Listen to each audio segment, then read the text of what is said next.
For prisons, hospitals, wards, dens, and morgues are the homes of the youthful men. The future of this nation in those places are mentioned. How unfortunate it is. As a mother, how can I be silent? I must tell it. I must speak it. And we must stand up and protect our children.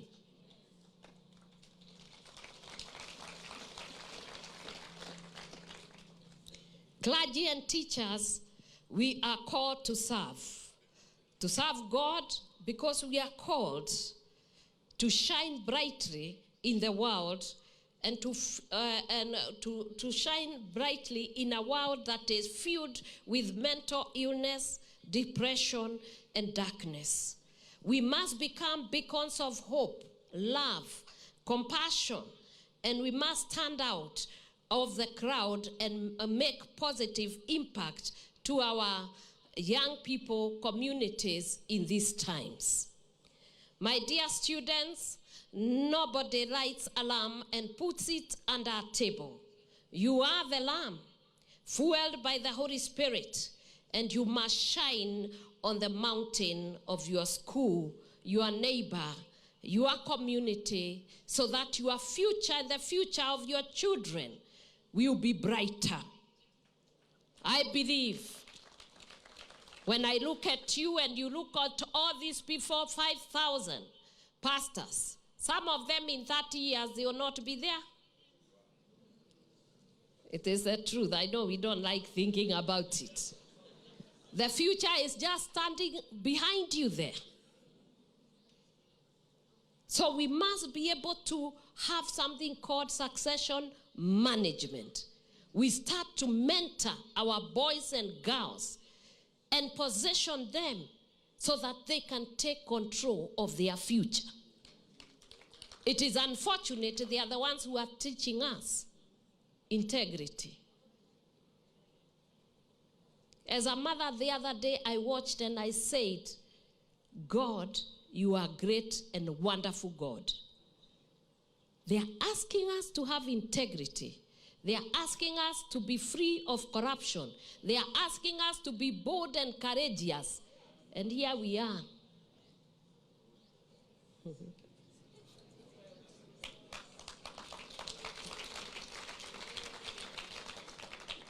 There is a God who is already working by himself in the generation you see behind there. And I thank God because actually we didn't do much. God himself is doing much more than we are doing. And he's challenging all of us concerning this future generation.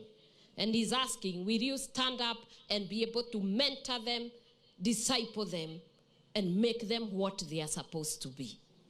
To love them, and to honor them, and to listen to them. Young people who are sitting behind there, I want to apologize on behalf of all parents and to tell you we made an error and we are very sorry. We didn't bring you in the right way. But we are here. You are our children and we are your parents. You are the future, we are the past. And the present has to be worked between you and us. The experience we have and the knowledge we have, if we put it together, we will have a present that is dynamic and powerful. And I can tell you, we are willing to listen to you. It's only that you don't know. We love you so much that we don't even know how to treat you. We are afraid of you. It is true. We don't know what you want. Neither do you know what we want. We have a strange love.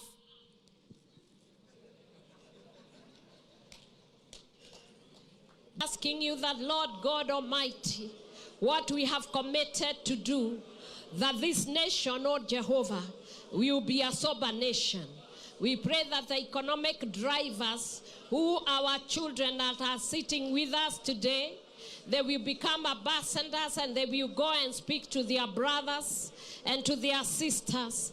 We pray, oh Jehovah God, for all the professionals who are here, to the pastors and clergy across Kenya, that Lord God, we will stand in our place and help our children to get into the next level and to be able to see you and to experience you. We pray that our children will rise up in this nation and they will create a good generation that will worship the God of heavens. And we pray for their righteousness, O Lord. We pray that our children will not die but live. We come against the forces and demonic and diabolical forces that kill our children. We pray that our children will live to old age. We pray for the boy child today, that Lord God, the boy child will not die early. The boy child will not be rejected. The boy child will grow strong. We pray that they will become fathers. They will live long life. We pray that our women will not be widowed early. We pray in the name of Jesus. We break the curse of widowhood and widowhood in the name of Jesus. Our men will only die of natural cause, which is when you call them home. In the name of Jesus, we remove them, oh Jehovah God, our children, from drug addiction, from immorality, from all manner and devices that the enemy has brought to our children. As a mother I stand, oh Jehovah God, and a priest I stand, and I call our children blessed in the name of Jesus. We call our children the best there is in the world. Father God, our children are not goons. Our children are clever. Our children are wise. Our children are strong. Our children are courageous. We pray that, Father God, they will rise up. And because they are our future, you will bless them. You will grant them unmerited favor, unmerited grace. You will walk with them. You will bless them. You will lift them. You will increase them. You will multiply them. You will prosper them. And they will inherit their land. And they will have dominion in the name of Jesus.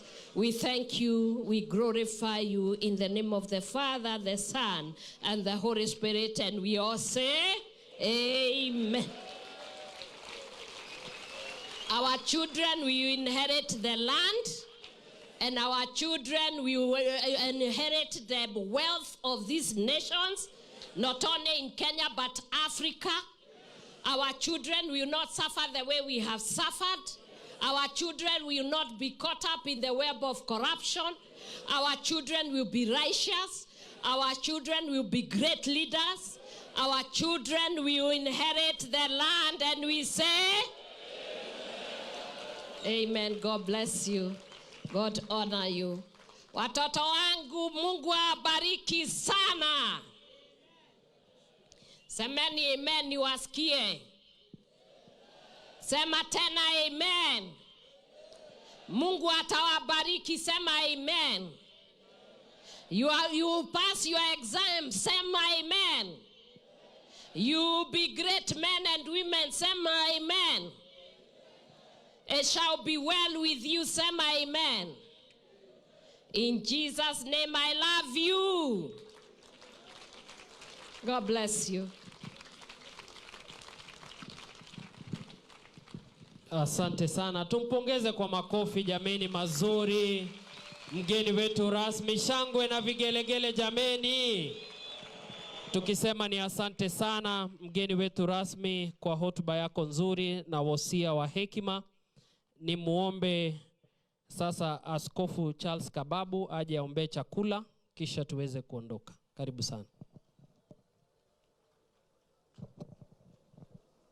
Bwana Yesu asifiwe. Nyanyua mikono yako. Inua mikono yako miwili kabisa. Turudie mstari huu moja jamani. This is a mammoth crowd. Hebu tuinue mikono. Unaweza kufanya. Twende pamoja. za kutenda mambo makubwa zaidi ya ndio. Bwana unaweza za kufa